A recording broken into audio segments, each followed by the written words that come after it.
I've really been focusing my efforts on the weather briefing, getting the weather briefing as accurate as possible and tweaking it. Because in the original days, if there was a convective sigmet en route right on your flight path, it would give you a 0%. And pilots would, and I would use this product too, and I'd be like, well, that's silly. If there's a thunderstorm that I can fly around, I'm just going to fly around it and fly it, right?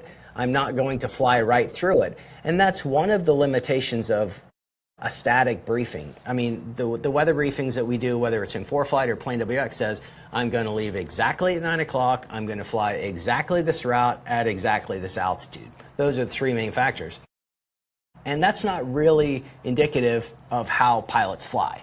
We say, okay, this is my loose plan, and I may deviate laterally, vertically to go around clouds, go around storms, VFR pilots especially. So I have to continually tweak scoring. So now if it's an isolated thunderstorm en route, you're not hit with a 0% score. And you still get 0% scores, no doubt about it, especially with personal minimum violations. And I think that's justifiable.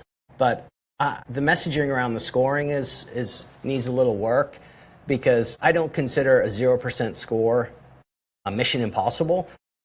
When I see a 0% score for myself, and I see them a lot because I fly a lot, I just think, okay, this will either be not a very fun flight at all, a very high workload flight. I might have to constantly be looking at NEXRAD and radar and constantly deviating up, down, around storms. And if you've done lots of flying around convection, it's not particularly fun, especially when you can pick up icing.